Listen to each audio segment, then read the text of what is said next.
Olá pessoal, tudo bem? Vamos para a nossa próxima aula. Hoje nós vamos falar sobre genética, vamos dar continuidade às nossas análises, às nossas estudos e desenvolvimentos de como interpretar as heranças genéticas, como se transferem as características, os caracteres de um indivíduo para outro indivíduo, de um pai para um filho, de uma mãe para um filho, né? Tá? Então nós vamos falar sobre isso. E hoje nós vamos falar sobre polialelismo, né? Lembra que eu falei para vocês que num locus nós temos dois alelos, né? Um alelo que pode ser dominante e o outro alelo que pode ser recessivo. A combinação desses alelos pode dar diversas características, né?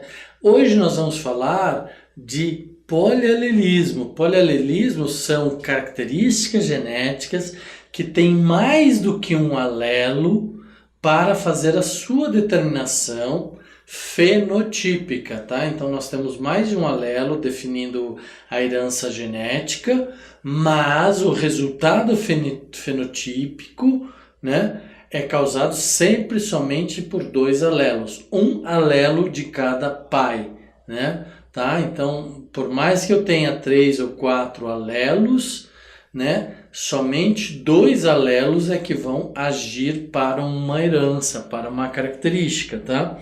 Ok? E isso é sempre feito em um locus, né, por onde um par de alelos frequentemente se expressa, né? Vamos pegar o exemplo aqui do azão e do azinho, né? Então nós temos várias combinações. Algumas vezes, né, então podem existir esses 3 ou mais alelos, né, mas num locus só pode existir 2 alelos. Então, naquele loco, que é a posição onde os alelos se encontram dentro de um cromossomo, né, somente 2 alelos. Nós não teremos 3 alelos ali, tá? Nós somente teremos 2. E aí eles vão desenvolver um do pai e um da mãe, né? Pode haver várias combinações entre os vários alelos, diferentes genótipos com 2 genes que vão causar diferentes resultados fenotípicos, tá? Exemplo, 3 alelos, A1, A2 e A3, podem gerar 6 genótipos, né? Gerando maior variedade de fenótipos e continua valendo a primeira lei de Mendel. Então vamos ver esse exemplo aqui. Olha lá, A1 pode se combinar com um A1 mesmo, ou A1 pode se combinar com A2, A1 pode se combinar com A3, A2 pode se combinar com ele mesmo, ou pode se combinar A2 com A3, A2 com A1 já está combinado aqui, tá? E o A3 pode se combinar com ele mesmo, ou pode se combinar com o A2, ou pode se combinar com A1. Então, quantas variações nós temos aqui? Quantos conjuntos? 1, 2, 3, 4, 5, 6. 6 genótipos. Cada um desses genótipos vai definir um fenótipo, tá? Então, polialelismo, né? Polialelismo... desculpa, pessoal. Estou querendo ver uma outra coisa aqui, tá? Polialelismo são proporções genotípicas e fenotípicas que variam em função da relação de dominância entre os alelos de cada par de alelos, né? Tá? Dentro de um único locus, tá? Então é a primeira lei de Mendel. Então a dominância entre os alelos, como que eles funcionam? Antes nós tínhamos o azão como dominante, o azinho como recessivo. Agora nós temos forças de dominâncias, né? Quando a gente tem polialelismo. Então, cada um desses alelos tem uma força maior. E na presença do mais forte, vai dominar o mais forte. Se o mais forte não tiver e tivermos 2 mais fraquinhos, a herança, a característica final vai ser daquele indivíduo mais fraquinho, daquele alelo mais fraquinho, tá? Ok? Então, por exemplo, o grupo sanguíneo ABO no homem, né? Então, todos vocês sabem que o ser humano tem um grupo sanguíneo, Por exemplo, o meu grupo sanguíneo é A positivo, o de vocês pode ser A negativo, pode ser B positivo, pode ser B negativo, pode ser AB, pode ser O positivo, O negativo, AB positivo, AB negativo. Ou seja, nós temos vários alelos para o tipo sanguíneo. A combinação desses vários alelos vai determinar que tipo final de sangue que eu tenho, né? Que tipologia, tipagem sanguínea que eu tenho, que eu possuo, tá?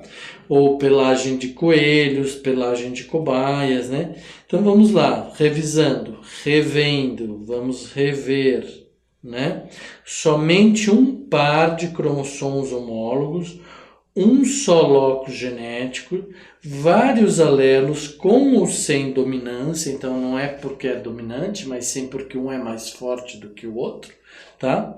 Um número variável de genótipos diferentes e um número variável de fenótipos diferentes. Essas são as características necessárias para a gente dizer que aquela herança genética, ela é derivada de uma ação de polialelismo, ou seja, vários alelos, tá?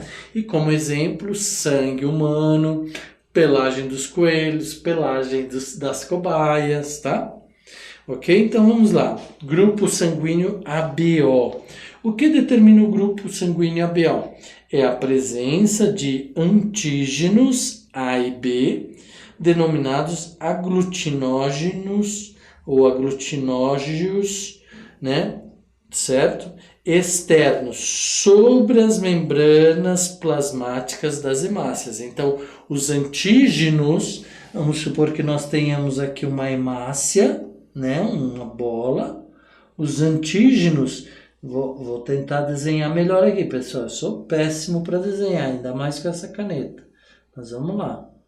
Tá? Opa, fechou. Tá? Os antígenos atuam fora da hemácia, na membrana da hemácia, tá? Então eles têm atuação aqui fora, não é dentro da hemácia, tá? Ok? Condicionado por alelos, né? Então olha lá os alelos: azão, Bzão e Izinho, né? Onde a relação de dominância é azão e Bzão, ou A e B, são iguais em termos de dominância ou de força, tá? O A é maior do que o I, o B é maior que I, claro, porque se o A é igual ao B, o I é diferente, então o I tem menor força de expressão do que o A e do que o B. E o B e o A vão ser maiores do que o I, né? Então vamos lá, exemplo. O fenótipo AB possui um genótipo, então o fenótipo, que é o resultado do sangue, chamado AB, possui um só genótipo, que é o IAB, né? AB, tá? É um heterozigoto, então ele tem que ter o A e tem que ter o B.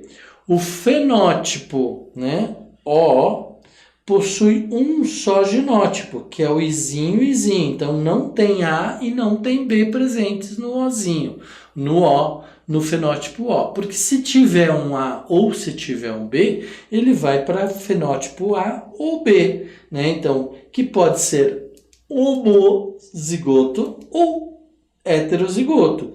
Homozigoto, 2 alelos A, heterozigoto, um alelo A e um alelo Izinho, sem característica, sem força, sem dominância. A mesma coisa acontece para o B, tá? Então, temos que lembrar o quê? Que os antígenos A e B, eles não atuam dentro da célula, eles atuam na membrana plasmática externamente. É como se eles fizessem uma camada de proteção. Então, eles estão ali em guarda, ali do lado da célula. Se chegar algum indivíduo, algum sangue, algum elemento, por exemplo, se ele tiver o antígeno A, né, ele vai ter uma reação com o B. E isso sucessivamente, tá? Então ele está ali protegendo. Então vamos ver como é que funciona essa ação do antígeno, né? No plasma das pessoas com sangue A, existem anticorpos chamados aglutininas beta ou anti-B. Então, dentro do plasma, que é a porção líquida do sangue, né? Se o sangue for A, significa que ele vai ter o anti-B. O que significa esse anti-B? Que uma pessoa com A não pode receber sangue do tipo B, porque não tem características próprias, não tem afinidades, tá? E nos portadores do sangue B vai existir o A. Então, lá naquela hemácia, se ela é A, então ela vai ter aqui o anti-B. Para quê? Para impedir que o B entre dentro dela, né? E aí ter todo um problema de consanguinidade e de não semelhança e aí causar uma série de problemas, tá? Principalmente isso acontece na hora que a gente vai receber uma transfusão de sangue, na hora do parto da criança, tá? Então são horas que podem ter problemas aí deflagrados ou oriundos, né, ou surgidos, tá? Nos portadores de O, existem as duas aglutininas. Então, existe a aglutinina A e a aglutinina B, né? Então, quem que gerava o O? Era o Izinho, né? Um homozigoto Izinho. Então, não tinha nem A nem B. Então, como ele não tem A nem B dentro do plasma, lá na camada da célula externa, ele tem que ter uma guarda impedindo que entre o A e o B dentro da célula, porque se entrar, ele não vai saber o que fazer, ele não vai conseguir trabalhar. Tá? Estou usando uma linguagem bem simples para vocês entenderem. Então, aqui dentro da minha casa, eu sou O. Eu sou Izinho, eu sou Izinho, vamos dizer assim, sou recessivo, mas não use a palavra recessivo, né? Eu tenho baixa dominância, eu não tenho aglutinante, né? Eu não tenho antígenos nem A nem B. Então, eu tenho que me proteger para que nenhum antígeno entre dentro da minha casa. Então, o que eu faço? Eu cerco a minha casa, protejo a minha casa de anti-A e anti-B. Então, qualquer A que chegar, não vai conseguir passar. Qualquer B que chegar, não vai conseguir passar. Já o AB, os portadores de AB, as células das pessoas AB, portadoras do sangue AB, né, no plasma, não existe nenhum anti-A, nenhum anti-B, nenhuma aglutinina. Então, por isso é dito receptores universais. O AB pode receber qualquer tipo de sangue, pode receber O positivo, O negativo, isso a gente vai ver, tá? Mas pode receber o O, pode receber o A, pode receber o B, porque não tem ninguém em volta da sua célula impedindo que o A e o B entrem, nem o O, tá? Ok? Então, olha lá um esquema fácil para vocês entenderem. Nas superfícies das hemácias, se for A, possui antígeno A. Se for B, possui antígeno B.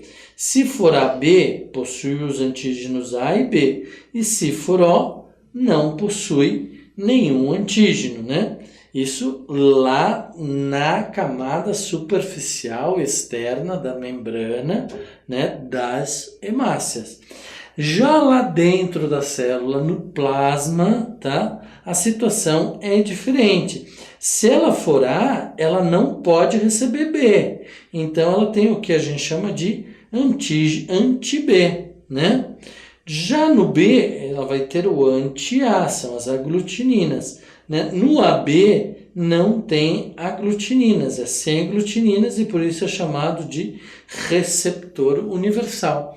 E o B possui aglutininas anti-A e anti-B, então ele é chamado de doador universal. Nós temos o receptor universal, que é o AB, e nós temos o doador universal, que é o O, tá? E isso ocorre, então, em todos os seres, essa combinação entre tipagens sanguíneas, tá?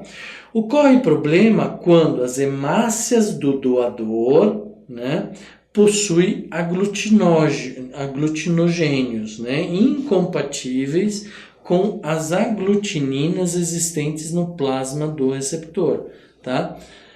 Grupo O, doador universal, pois suas hemácias não possuem aglutinogênios nunca serão aglutinadas pelo plasma. Então, como elas não possuem esse aglutinogênio, nunca haverá aglutinação, nunca haverá solidificação, junção de antígenos, né? Porque não há aglutininas nos plasmas do receptor, né? No grupo AB, o receptor universal, lembra, o grupo AB possui antígenos A e B, mas não possui aglutininas, então não tem capacidade de aglutinar, tá? Seu plasma não possui aglutininas, nunca haverá aglutinação das hemácias do doador. Então, quando alguém for AB, pode receber sangue sim, tá bom? Só tem um detalhezinho do positivo e negativo que nós vamos ver mais adiante, tá? Portadores da mesma tipagem sanguínea não apresentam problemas de aglutinação. Ou seja, se eu for A e eu receber sangue A, tá? Eu não tenho problema nenhum, porque meu sangue vai continuar líquido, o plasma vai continuar líquido. Agora, se eu for A e receber B, o meu plasma, que é a parte líquida do meu sangue, né, que transmite, transfere, transporta oxigênio, tira gás carbônico, ele vai sofrer aglutinação, tá? Ele vai sofrer aglutinação e vai causar um monte de problemas. Então, a gente tem que cuidar para isso. Por isso é muito importante o estudo da tipagem sanguínea ou tipologia sanguínea, tá? As hemácias do doador, então quem era o doador universal? O grupo O, né? Que são aglutinadas no plasma do receptor, tá? Então, são as hemácias do doador. Então, são aquelas hemácias que entraram no organismo. Por exemplo, se eu receber sangue, não vão ser as minhas hemácias que vão aglutinar, vão ser as hemácias que vierem do meu doador, tá? Ok? Por isso que eu tenho aglutininas aqui dentro de mim que impede que venha um tipo diferente de sangue, porque daí ele vai entender aquilo como um corpo diferente dentro do meu organismo e vai aglutinar, vai agir, tá? Então são as hemácias do doador que dentro do meu organismo vão se aglutinar e não as minhas hemácias, pela presença das hemácias do doador. Não, é as hemácias do doador que se aglutinam. Repito, as hemácias do doador que está doando sangue para mim é que vão se aglutinar e vão causar problemas para mim que estou recebendo aquelas hemácias, né? Ou para quem eu estiver recebendo aquelas hemácias, tá? Então, no sistema A ou B, para se determinar o tipo sanguíneo, são necessários 2 frascos contendo soros anti-A e anti-B, tá? Geralmente produzidos em coelhos. Então, como que a gente determina esse fenotipo? A gente tem um frasco de sangue com anti-A e um frasco de sangue com anti-B. Quem que tem anti-A? O B. Quem que tem anti-B? O A, né? Então, esses antissoros são encontrados em lojas com produtos para laboratórios, tá? Utilizando lâminas para testar a aglutinação, a gente põe lá uma gotinha de sangue, né? Põe lá outra gotinha de sangue e aí vai testar.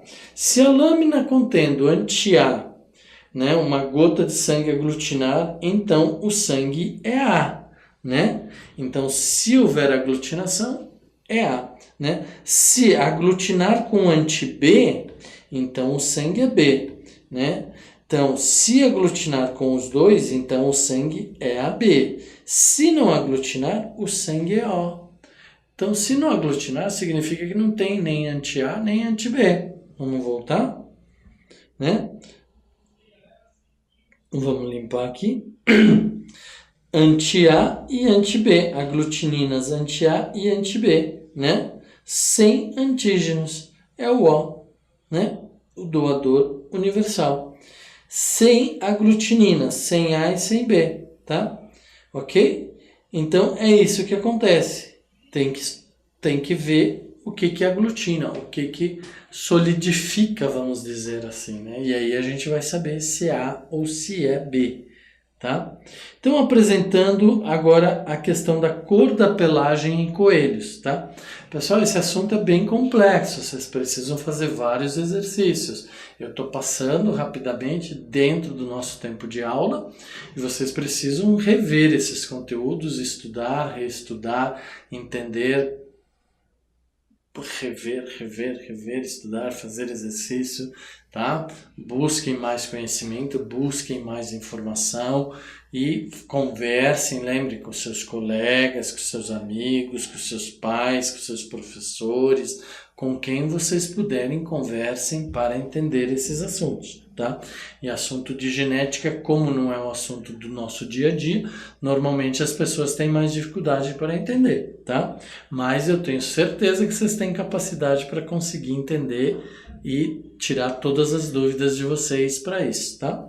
Apresento, então, vamos ver a cor da pelagem de coelhos. Os coelhos apresentam 4 tipos de pelagem, tá? A pelagem agute ou cinza amarronzada, chinchila ou cinza claro, né? Himalaia ou branco com extremidades pretas e o albino ou branco, tá? Como que é a relação? A relação é de que a pelagem agouti é maior ou tem mais força do que a pelagem chinchila, né? A chinchila tem mais força que a pelagem himalaia e a himalaia tem mais força que a pelagem albino, tá? Então, isso aqui é por questão de força, a gente podia pôr assim, ó, né? Para vocês verem como que se dá a força. Então, é nesse sentido, tá? Ok? Então, quando tiver o alelo cinza amarronzado ou agute, ele vai dominar. Sempre que ele aparecer, o resultado vai ser cinza agute, tá? Ou agute cinza amarronzado. Se ele não tiver e tiver o cinza, o alelo chinchila, ele vai dominar. Se ele não tiver e tiver o alelo Himalaia, ele é que vai dominar. Agora, se não tiver nenhum desses e só tiver albino, albino com albino vai dar albino, tá? Ok? A força é igual, só vai ter aquele monozigoto e vai gerar aquilo como resultado, tá? Então, cada indivíduo possui apenas um par de cor e pelagem, tá? Então, isso é característico, porque é a relação desta expressão de força dos alelos, tá? Então, agute e o cinza claro. Então, todas essas combinações, agute com chinchila, agute com himalaia, agute com albino, vai resultar o quê? Gameta agute, né? Para esta combinação, chinchila com chinchila, chinchila com himalaia, chinchila com albino, todos os genes genéticos, né, vão gerar chinchila. O Himalaia com Himalaia, opa, aqui tá errado, sobrou um C, eliminem esse C, tá? Himalaia com albino vai dar sempre Himalaia, tá bom? Vai dar sempre Himalaia. E por último, albino com albino vai dar genético albino, tá? Então essa é a característica, essa é a força, essa é a forma como acontece. Vamos ver um exemplo, né? Realizando o seguinte cruzamento, eu tenho aqui um C de agute com chinchila vezes um chinchila com albino. Então aqui o que é a expressão desse aqui, né? Nós temos aqui duas situações. Então os parentes aqui, vamos colocar que esse aqui seja o pai, esse aqui seja a mãe, não importa nesse momento, tá? O pai vai fornecer 2 tipos de gameta, gameta agute e gameta chinchila. A mãe vai fornecer 2 tipos de gameta, chinchila e albino, tá? Cruzando esses dois, então, um gameta do pai, que é o agute, com um da mãe, tá? Não pode cruzar com outro do pai. É um do pai e um da mãe. Um do pai e um da mãe. Um do pai e um da mãe. Um do pai e um da mãe, tá? Sempre assim. Não se confunda, senão vai dar erro, tá? Então, desse pai aqui vem um alelo que é do agute e um alelo que é da mãe, chinchila. né? Então nós temos aqui C, Czão, Czinho, CH, né? Aqui, este alelo do pai, que é o agouti, vai se combinar com o outro alelo da mãe, que é o albino, e vai gerar então um outro indivíduo. Olha, é diferente este indivíduo deste indivíduo. Ambos são heterozigotos, mas porque possuem este Czão de agouti, que tem maior força, ambos vão ser agouti, tá? Agora vamos ver com o outro alelo. No outro alelo do chinchila, né, quando cruzamos um alelo do pai com um alelo chinchila da mãe, nós vamos ter como resultado monozigoto para chinchila, né? Quando nós cruzamos o chinchila ou com o albino, o chinchila é mais forte que o albino, então nós vamos ter outro chinchila aqui. Então nós temos 50% de chinchila e 50% de agouti, tá? Isso independe da combinação, porque o que depende aqui, o que está sendo considerado é a força do alelo, né? Que segue aquela sequência de esse ser maior que esse, que é maior que esse, que é maior que esse, tá? Ok? Então segue essa sequência sempre, tá bom? Então, dessa forma, nós vimos aqui a questão do polialelismo, né? Cor da pelagem dos olhos, tipo sanguíneo. Vocês revejam, releiam, busquem, façam exercícios, né? Para vocês entenderem bem o que é polialelismo. Além dos dois exemplos de sangue, tipagem sanguínea no homem, nós também podemos falar da pelagem de coelhos, né? Ou pelagem de cobaias, tá bom?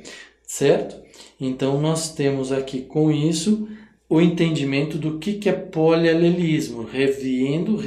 Recapitulando, polialelismo é a expressão genética, a expressão de um caráter genético determinado por vários alelos, mas somente a combinação de dois alelos é que se tomará em conta. Por quê? Porque cada locus só pode ter dois alelos. Então, por mais que eu tenha 4 alelos, 5 alelos, 6 alelos, ou seja, quantos alelos eu tiver, 3 alelos, somente haverá a combinação de 2 alelos, que foi o que eu mostrei aqui para esse exercício de vocês. Nós tínhamos nós tínhamos um gameta, 2 gametas, esse é igual a esse, 3 gametas. Nós tínhamos 3 gametas e a combinação de 2 a 2, 1, 2, 1, 2, 1, 2, 1, 2, né?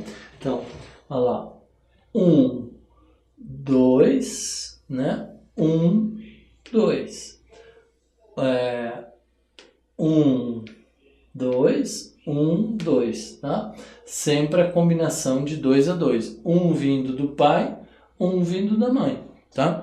Então, com isso, nós temos a expressão final da característica genética dentro do que a gente chama de polialelismo. Polialelismo porque nós temos mais do que um alelo para determinar a característica fenotípica do indivíduo. Tá certo, pessoal? Então, nós vamos ficando por aqui hoje. Essa nossa aula de genética com conteúdo rápido, mas um conteúdo profundo, né? Que normalmente as universidades gostam muito de perguntar sobre isso. Então, o que vocês precisam rever conceitos, lei de Mendel, o que era a lei de Mendel, né? Estudar, fazer exercícios, né? Olhar para frente, conversar, tirar dúvidas com os colegas de vocês, para assim fixar o conteúdo, fixar o entendimento. Às vezes as pessoas perguntam para mim assim: a biologia é decoreba, é decoreba, é decoreba, vamos decorar, vamos memorizar. Não pensem dessa forma. Claro que alguns conceitos a gente tem que saber, mas a gente tem que entender o conceito, tem que entender o que está por trás desse conceito, tá?